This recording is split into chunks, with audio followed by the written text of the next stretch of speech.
Welcome to the Invested Dads Podcast, simplifying financial topics so that you can take action and make your financial situation better. Helping you to understand the current world of financial planning and investments, here are your hosts, Josh Robb and Austin Wilson. Oh, I'm like, you had one job to do. It's okay. I think I have a 5-year-old's attention span sometimes, so that's maybe why. Maybe the game is going so quickly and I'm playing and I'm already frustrated with it, so I'm just like, I'm done. I'm out. All right. Hey. Welcome back to the Invested Dads Podcast. Thanks for listening. We are so excited to be providing you this podcast each and every week. We appreciate all the support the last couple months since launch and really want you to know that we couldn't do it without you. Today's podcast was actually requested by a listener, so shout out to Kevin from Findlay, Ohio. And please remember that if you have any topics you'd like us to discuss, drop us a line at hello@theinvesteddads.com. So today we are going to be discussing a very familiar topic that is actually paying for and saving for college education. So having been through college not so long ago, some longer than others, that's me, and having children ourselves and planning for that, we can totally understand the urgency and the feelings that many people have towards this topic. Yeah, so before we get into this, I do want to say, for us and I, when we're talking about any one piece of a financial plan, just keep in mind that there's the whole picture, and savings for college is just one of those pieces. And so as we're talking through these things, make sure that you see where your financial picture is at to know where this fits into it. Talk to your financial advisor, look at where your long-term goals meet to where this would fit into it. Because remember, there are many ways to pay for college, like we're talking about, but only one way to pay for retirement, which is through your savings. And so make sure that's on pace before you go anywhere else. Yeah, that's right. It's not worth not contributing to your 401k and getting that company match so that you can pay for your kids' college. Both aspects of saving are very important for a financial plan. Education is just a very important thing to be thinking about. So college is a big deal for earnings over the course of a lifetime. And according to the Bureau of Labor Statistics, in 2018, people 25 or older who held a bachelor's degree had a median or middle average weekly income 64% higher than those with only a high school diploma. Now, they also had about half the unemployment rate, so some pretty big differences there. We'll link the article from the Bureau of Labor Statistics in the show notes, but I did want to point out that that's really not to say that someone cannot be successful and wise with their money without a college education. It's not necessarily a prerequisite. I, for one, know many people without college degrees that have done extremely well, but kind of as an average, it definitely does not hurt to have that additional education. Yeah, and we'll touch on some of those things at the very end of the episode. But the idea is, if you are thinking of going to college, we're going to kind of talk through the ways that saving for and paying for it are out there. And so again, there's other apprenticeships and all the different ways to get into a career that are great. And there's some new things that have happened within this end of last year, which in 2019 that allowed even more ability for people to go that route. But when we're just talking straight college, that's where we're focused on today. So there are ways to pay for college. There's first paying as you go. So paying through your cash flow. So that's one option. Using scholarships and grants. You talk about, when I say that, a lot of people think of sports scholarships, but there's a lot of scholarships out there and grants. Using your investment accounts, government bonds, savings, Coverdell accounts, and then the 529 plan. So we're going to kind of walk through all those together. Austin, pay as you go. What's that? Yeah, this one's pretty easy. It's pretty straightforward. So pay as you go is pretty much you use your cash flow from your income to pay for those college costs each semester or each year. And this may be either the parents helping out and paying for things as it comes up, as bills come up, or the student doing that, or kind of contributing together to do that. In this method, it's really efficient if you can do it. Not a lot of people have the ability to pay these thousands and thousands of dollars for college up front as things happen. But if you can do it, it's great. You're not paying any interest on things. You're not taking on any debt. So the only negative impact for this is that it may limit your ability to contribute to some other investments or retirement savings or something, or paying down other things that you might have coming up at that time if you're choosing to go that route. So it's kind of a balance. And yeah, if you have the ability to do that, it's a good option. But look at your full financial picture like we talked about a little bit ago and see if that's the best use of your cash. Yeah, because if, for 4 years you don't contribute to any retirement, that will have a long-term impact on what your ending result will be. So just work through your financial plan and see what makes the most sense. But some people do have the ability to, whether they're working their way through college and using their cash flow as a student to say, all right, I'm going to work each semester and get enough money to pay for my tuition and costs. So there is that ability. So Josh, talk about scholarships or grants. I pretty much had a full ride scholarship for donut eating. I think that was a good use, but it didn't actually pan out. My cholesterol got too high and I got kicked off the team. Yeah. So scholarships and grants, those are available for really anybody who is diligent in applying. And I say that to mean that there is a lot out there. There's a lot of government grants and scholarships, and then there's a lot of private or institutional grants and scholarships. So for someone who is diligent in searching for and applying, there is money out there. According to the collegeboard.org, which we'll link in the show notes, they had some statistics about that. And in the 2018-2019 school year, the government gave away $41 billion in grants. And then additionally, states gave away another $12 billion. And then institutions and private organizations gave away an $82 billion in grants as well. So, there's scholarships and money out there. And for those students that are juniors and seniors, they need to just make that a job and say, I am sitting there and filling these out. And that's something that personally I have a lot I've seen the benefit of. So when I was preparing for college a while back, my mom was very helpful in the searching for and the helping me to look at what I would qualify for on these scholarship things, and the diligence of just being able to search and gather and apply for a million things.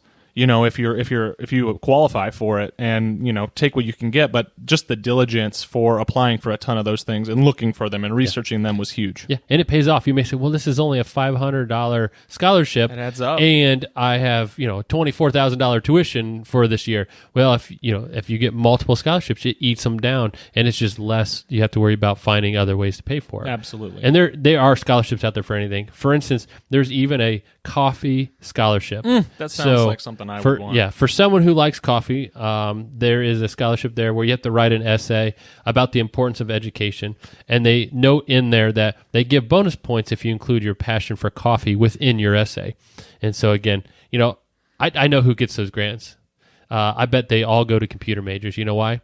Why is that? Because they're always working on Java. JavaScript. Yeah. Speaking of jokes, we are interrupting our weekly scheduled podcast to bring you the Dad Joke of the Week.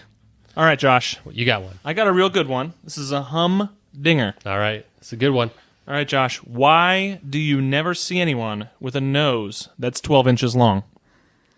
I know this one because then it would be a foot. That is true. It would be a foot. See, I'm a dad, and the jokes are floating in my head. Man. I love that joke, though. You should. I do. Yeah, we'll re-joke that one. It's like regifting. Re-joking. Yeah. Regifting. So can you imagine a nose 12 inches long? Like that would be. So you think about it. Your ears and your nose really never stop growing throughout your entire life. So if your nose was 12 inches long, you'd be like 400 years old. Yeah. And think of your ears, too. Like it'd be like Dumbo. Oh, okay. Weird. Sidebar. And we're back. So, yeah, most people won't be able to pay the full cost of college through their cash flow. Most kids will not, unfortunately, be able to get a full ride scholarship for Division I college football, or really probably anything full ride. That's really hard to come by. They're getting fewer. Very, very rare. And a lot of that is because colleges have to then eat the cost of what that tuition that person would bring in, and college costs are rising. And more on that later. We'll talk about that here in a little bit. But the average undergraduate student received $15,210 in total student aid and took out $29,000 in loans. I mean, that's a lot of money, and that is kind of it's kind of what we all hear about when we talk about student loans and the quote-unquote student loan crisis we're in for younger people in America today, that, we're just saddled with debt that people didn't have 20, 30, 40 years ago, and it's kind of impacting the way that we invest. It's impacting the way we buy houses and have families and all of these things, and even getting married and those kind of things. Yeah. So, Josh, how else can you pay for college costs? Yeah, thinking back on that, though, so $15,210 in aid and $29,000 in loans. So that's $44,000 is the average cost. So that's looking at private institutions all the way through. But think of it that way, though. I mean, that's $15,000 less of debt the student had to take out as well. So the plus side is they do help, but it would be nice to see a little more help or a little less of the cost side. But it is helping a little bit that those are out there. And for the diligent students who do apply, it does take a chunk out of it. For sure. But what else is out there? So you have investment accounts, right? So you got your IRAs, you got your taxable accounts, you got Roth IRAs, you got your 401ks. Those can be used for education. But if you're on the age of 59 and a half, there can be some stipulations. And so if you're withdrawing money from an IRA, you can avoid the 10% penalty if you use it for qualified expenses, but you do have to pay tax on that. So for a traditional IRA, you would just show it up as income. So it's doable. You just have more income in that year without a penalty. But increase in your income also affects your FAFSA form, which is what you fill out for your financial aid. If you have a Roth IRA, Roth IRAs are after-tax money. You could pull out any of your contributions with no tax or penalty. And that's true for, it doesn't even have to be college expenses. Contributions into Roth IRA can be withdrawn without a tax or penalty. So that does not count for a regular IRA. You can pull out anything contribution or earnings, but with a Roth, it's just the contributions without the penalty. Yep, Gotcha. to avoid that penalty. Yep, and then the one thing to know too is when we talk financial aid, 401ks are different. We say the better option there is if they allow for a loan.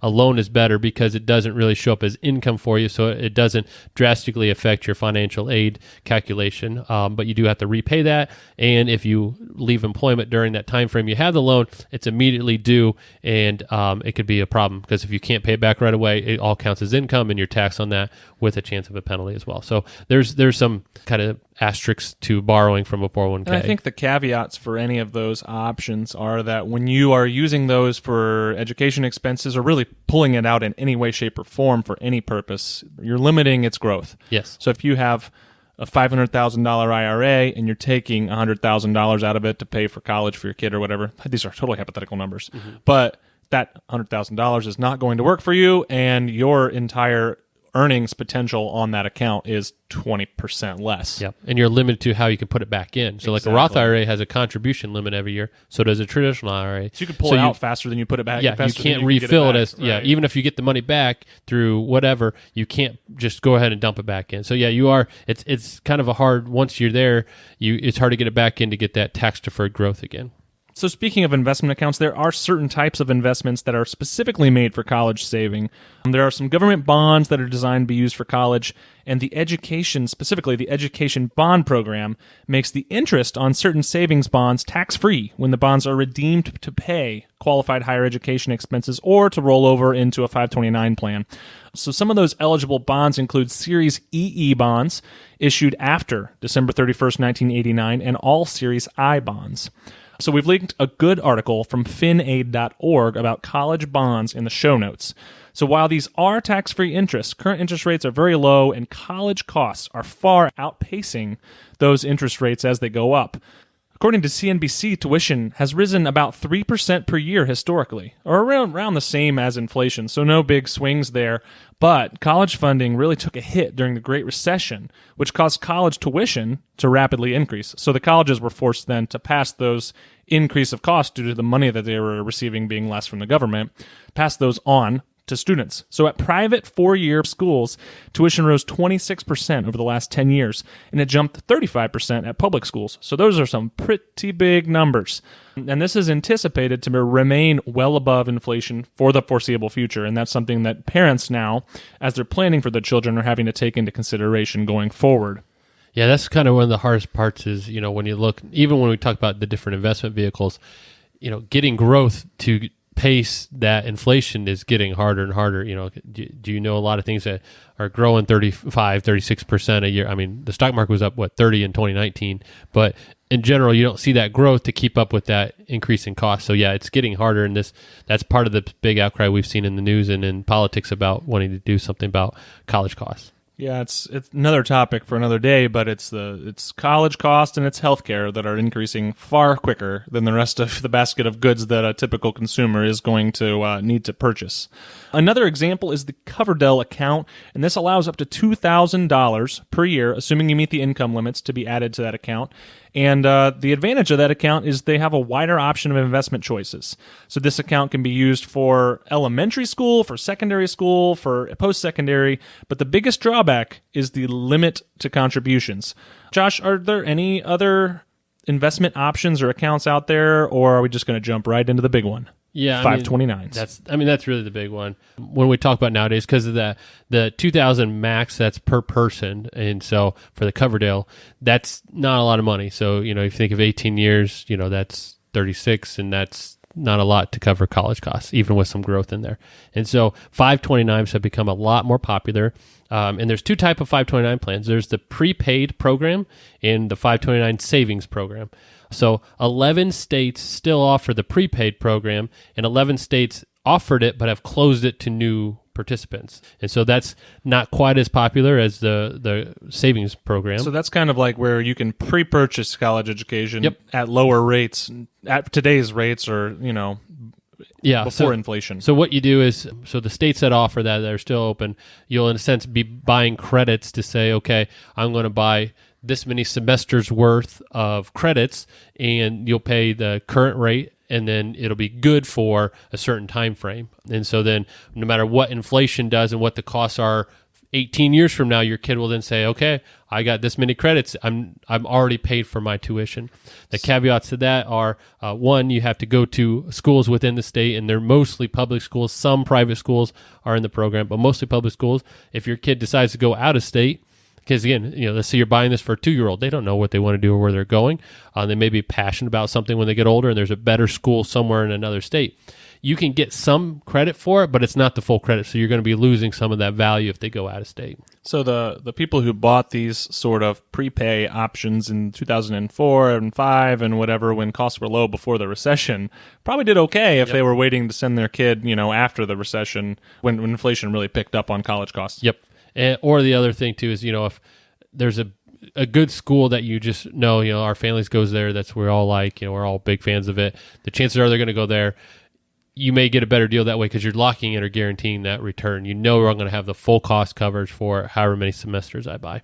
The other downside to it is normally they don't cover room and board, so you're still paying those costs. You got your tuition covered, but the room and board is an extra expense. Cardboard box and ramen's pretty cheap. It's pretty cheap. So the other option is the 529 savings plan. And so the 529 plan is a savings plan is where it's an investment account and you're adding money to it, and it can grow or reduce depending on your investment choices, but then you can use that to pay for your costs. It's not limited to any one school. Now, all states offer a 529 plan. Wyoming is kind of the outlier in that they don't have their own state plan, but they use Colorado's plan. It's called Wyrato. Yeah, it's just, I don't know. I just made that up. Don't Google that. But the other nice thing too, though, is you don't have to use your state's plan. Almost anybody can choose whatever state they want, and you may lose out on some tax incentives that your state offers, but if there's a better plan out there that you like the investment choices, you can do that. Some states do offer tax credits, like I said, for investing, and you can pay for whatever school you go for. And with these new tax changes, there's a lot more availability. You can also now pay for, secondary school, primary school, up to a certain amount. And so there's some more uses for a 529 plan than there ever has been in the past. So Josh, you mentioned financial aid.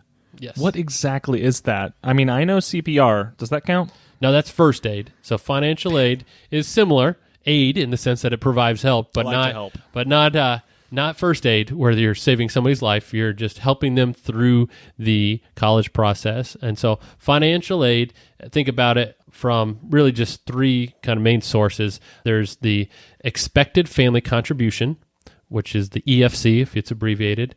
Then there's the resources that are available outside from the student, which would be scholarships, direct payments, grandparents, those things like that. And then there's the cost of attendance. So those three calculations, the cost of attendance is really just the federal guideline on what the cost is for your school. And it varies school to school. So when you have the EFC, and that's really the expected family contribution is calculated through the free application for federal student aid, or FAFSA. FAFSA. So the FAFSA form, acronyms are great. It's amazing. The FAFSA form is something that is filled out prior to going to college, where they run a calculation, and it looks at you ready? Because, the government loves making things simple. So they said, let's look at the prior year, so 2 years prior, when calculating income. But when you show your assets, let's look at current asset price. That makes sense. That's like the 70.5 RMD number. So that can be confusing for people, but there's some advantages to that, and we'll talk through kind of that when you're looking at planning and using money from certain accounts. But the expected family contribution tells how much that family is expected to pay before other things are applied to it. And so here's an example. So your child is planning on attending school, all right, and that school is $30,000 a year, all right? So we got $30,000 cost. So then you go out and you fill out your FAFSA form, you run through everything, you get your EFC, and it's broken down for the student and for the parents, and I'll explain why in a minute between those two. But the student has to pay $3,000, that's expected, and the parent is expected $15,000, and that's based on income and assets and all that stuff. But that's saying of that $30,000, $18,000 we expect you to pay for. However you come up with it, it's your responsibility, all right? And then let's say they get a scholarship. So the student was out filling out those forms, getting it all done, they get $2,000. So then using this formula to get your financial aid, they'll say, okay, $18,000 from the family, another $2,000 from scholarships. And so then they run through that and say, okay, what's left? So $18,000 plus $2,000 is $20,000. And so of the $30,000, $20,000 is already accounted for through what you're expected to pay and any scholarships you received. So what's left is that $10,000 difference. So what are we going to do with that? That's then what's considered what's available for financial aid. So then the university or college will say, okay, we know you need another $10,000 to go here in order to make it. What can we do to help you? So they're going to put a financial aid package together and say, okay, based on what's available, maybe the school has some loans, maybe they have a work-study program or some grants, or it may be loans. So they may say there's some government loans or some private loans you have to apply for to get for this. Right. They'll put an age package together so that when it's all said and done, you equal that $30,000. So the financial aid is just getting you the gap from what is expected from you, scholarships, and then where you need to go. It's so interesting. I kind of wonder what the black box looks like on the EFC, because there's a lot of high level numbers, but like the government doesn't know how people spend their money. Yeah. Or maybe this is how they think people should spend their money. So based on your income, you should have this much expendable income to and that's really what it is. Kids to college. It's a assumption. But everyone's budget is different, so it's very, very, very strange. Yep. And let's say, so one kid's going to school, you fill this out. What if you have 3 kids in school at the same time? Does the government factor that in? I don't know. Is your EFC divided by 3? Yeah, you fill one out for each student. And you have to do it every year too. Yes, so the FAFSA form is filled out before your freshman year, yes, but before your sophomore year, before your junior year, before your senior year, reevaluated. And yeah, so your income is then prior reevaluated. So if your income's going up over that time, obviously tuition's probably going up over that time too. The numbers are completely different every year, every single year. Yep. So that's why, it's pretty certain that every single year you're going to have a different number of aid, you're going to have a different number of grants or scholarships or whatever. So very interesting. And people in the universities who work here in the financial aid section can make their own adjustments as well if they have, Well, there's a wild card. I know. They can say, okay, well, I know this is here or that, or I can make this. They have that flexibility, which is to the positive, too. They want to help. They want people to come to the university. Exactly. But there's some flexibility there. So it's not a rigid thing, although there's some set numbers in here that there's some flexibility in there as well, which is crazy. Yeah, so speaking of kind of numbers, so this expected family contribution, let's kind of talk about how that's calculated. So it's the biggest impact of how much a family is expected to pay is really determined by who owns the assets. So 20% of a student's asset count as available for college. So that's money that they have, investments, maybe they have something handed to them, some money they received over time in their life. But 50% of a student's income are counted for that. But the numbers look a lot different when you start looking at parents' figures. So, and the reason for that is the person going to school, they expect them to have a lot of buy-in. Like, you're getting a value for this education. We want 20% of your assets to go towards this education, and half of your income needs to be used towards, or at least to be calculated towards this. Right. So half of your Dairy Queen $500 is $250. Now remember, the EFC is just saying how much they're going to reduce what the financial aid is available for. So they're not saying, between the student and the parent, you decide how everything's paid, but that's what they're not going to give you financial aid for. Exactly. So then when you start looking at parents, things look a little bit different. So like Josh just said, as a student, it's going to be more of, this is your baby. You're going to own your education, and a bigger portion of that's going to come from a student. Now, the caveat is that that's coming off of probably a lot smaller base. So when you start looking at parents' assets and parents' income, so there's some ranges here. So based on an income scale, depending on where you fall on this income scale, 2.6 to 5.6 of a parent's assets are included in this calculation, and then 22 to 47% of the parent's income are calculated into this as based on that income scale as well. So yeah, it's going to be bigger percentage of students' assets and income, smaller percentage of parents' assets and income, but when they're blended together, that's the total picture that expected family contribution is going to be calculated off of. And when we talk about assets too, there's some that are just excluded. So when we talk about retirement plans, the government understands, like, with pensions going away, they know that retirement assets are your sole source of retirement. Right. So they don't even include those. So 401k, 403b, IRAs, those don't even show up on this form. So when we talk about, 2 to 5% of your assets are accounted as a parent, that does include that. And for a lot of people, their retirement plan is the big chunk of their assets. So that is ignored. So that's a positive, because they don't want you to have to be taking those out if, to be forced to do that. In fact, those withdrawals do show up as income out of your retirement accounts. So you'd want to, in a perfect world, if you can avoid it, avoid that. Also not included in the equity section or the assets section is the equity in your primary home, or if you own equity in a business or whatever. Totally excluded from the calculation. They don't really want to penalize you for owning part if you have of a family home, business, whatever, or your you don't business. have to sell ownership of your business just to go pay for college. So swinging back around to the 529 in the Coverdell ESA accounts, how are those counted? Those are counted as assets of the owner, not the beneficiary. So if you have a 529 plan and I open one for my kid, I'm the owner, and then I name my beneficiary, which would be my kid. And the beneficiary is one that receives the benefits. The owner is the one who controls the asset. That's important because you'd want a parent to be the owner, because as we saw up there, if it was the child's 529 plan, 20% of that account would be forced or counted in that for the EFC.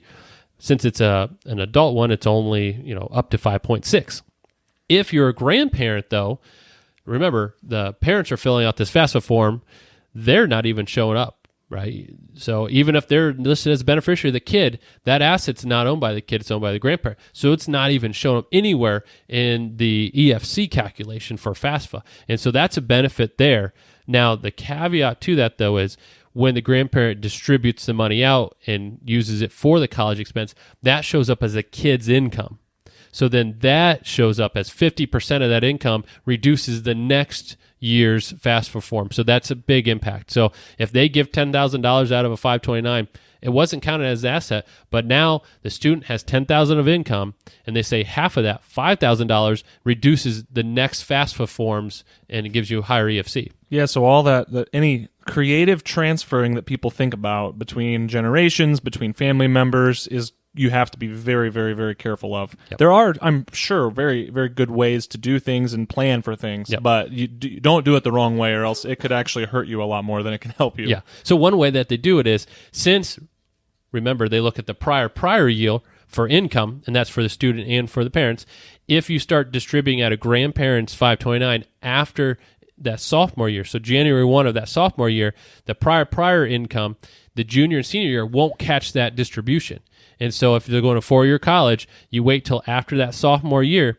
So a 4-year college, that'd be in that second year, the prior, that income will never show up. So that's a good way of using a 529 plan. The other way is, and we'll talk about this, the Secure Act allows you now to pay off student loans. So you could use a grandparents at the end to do $10,000 worth of student loan payments. So there's some ways you could use that to avoid the EFC calculation, and then also use it to pay down for the beneficiary of the grandkid. Going back to it as well, 529 plans, when it comes to contributions, we talk about $2,000 limit for the Coverdell. 529s, they're limited to the gift tax rate. And so, $15,000, and that's per person you're gifting to. So if you have a husband and wife, they each can do $15,000 and then grandparents and all that. So into a 529 plan, you could put quite a bit of money, and they have higher caps and limits. And so the idea there is a lot of flexibility there. So it's not taxed when it's considered a gift. So if you stay under that limit, no tax implication. And so ideally, if a parent owns a 529 and a grandparent doesn't want to open one, they can add to the parent's 529 plan, and it counts as a gift, so there's no tax impact, and they can benefit the kid that way. So there's a lot of flexibility there. There's also kind of a 5-year, so you can take 5 years worth of your gift and lump it all into one. So then you can't give any more during those 5 years, but you can put it all in one at once if you wanted to. So there's a lot of flexibility for those 529 plans. And I know we talked about a couple times, we mentioned it, and we have a whole episode on the Secure Act, but just to kind of hit on how the Secure Act kind of impacts college savings. So the biggest impact was the ability to use 529 plan assets to pay off student loans, like kind of Josh mentioned. Now you can now pay up to $10,000 per beneficiary towards outstanding loans. This is another way that grandparents could use their accounts. This is kind of what Josh just talked about, and not impact the EFC during the period they're in school. And the Secure Act allowed 529 plans to be used for apprenticeships. So this helps if you have a child who has a skill or vocation that may not need a 4-year traditional college. And so I kind of talked about this in the episode about the Secure Act, but this is that provision where you can use your children's college savings to pay off your outstanding old student loans. Yeah. So it's kind of a interesting.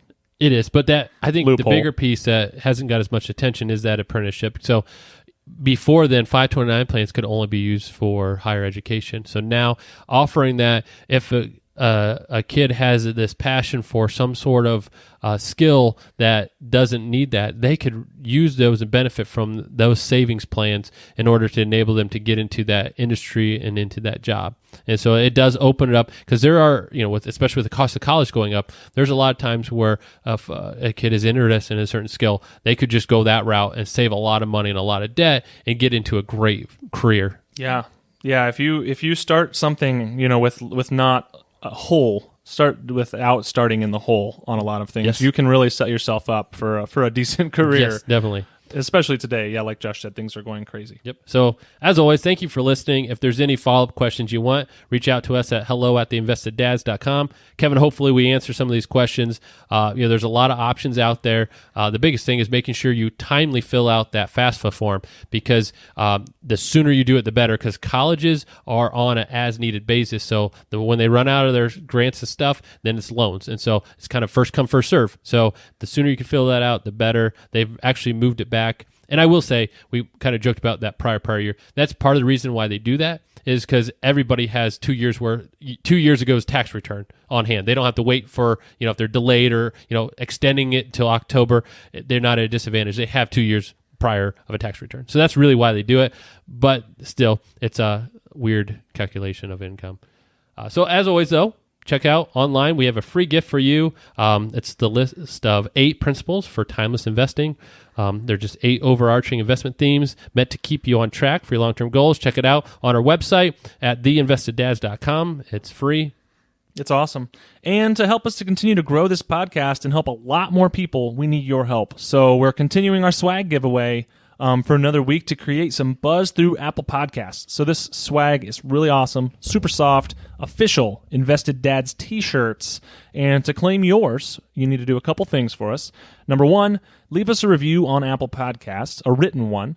Number 2, screenshot that review, and then email that screenshot to hello@theinvesteddads.com.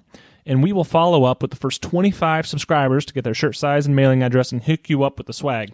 So let me tell you, the shirts look amazing. I wear awesome. mine. It's very soft. It's very awesome. So shout out to Flag City Clothing in Findlay, Ohio for providing those awesome shirts and making those. I will note that this giveaway is really only for North American subscribers only because of customs and duties and shipping and all of those things. So that's U.S., Canada, and Mexico specifically. Not that we do not appreciate our listeners around the rest of the world. We really do. But yeah, due to some of those logistics, we're going to limit that a little bit. We'll blame it on the tariffs in China. It's tariff. And also, in case you missed it, check out some of our earlier episodes. We're highlighting today the autonomous vehicles for super spies. So that's a fun episode we recorded just a little bit ago. So check those out. And if you enjoyed what you heard, don't forget to subscribe. Share this with others if you think someone might benefit from learning about college savings for their children or grandchildren or whatever that may be. Otherwise, we thank you for your time and really appreciate it. So we'll talk soon next week with our next episode. Talk to you later. Bye. Thank you for listening to the Invested Dads podcast. This episode has ended, but your journey towards a better financial future doesn't have to. Head over to theinvesteddads.com to access all the links and resources mentioned in today's show. If you enjoyed this episode and we had a positive impact on your life, leave us a review, click subscribe, and don't miss the next episode. Josh Robb and Austin Wilson work for Hicks & Zerker Capital Management. All opinions expressed by Josh, Austin, or any podcast guests are solely their own opinions and do not reflect the opinions of Hicks & Zerker Capital Management. This podcast is for informational purposes only and should not be relied upon for investment decisions. Clients of Hicks & Zerker Capital Management may maintain positions in the securities discussed in this podcast. There is no guarantee that the statements, opinions, or forecasts provided herein will prove to be correct. Past performance may not be indicative of future results. Indices are not available for direct investment. Any investor who attempts to mimic the performance of an index would incur fees and expenses which would reduce returns. Securities investing involves risk, including the potential for loss of principal.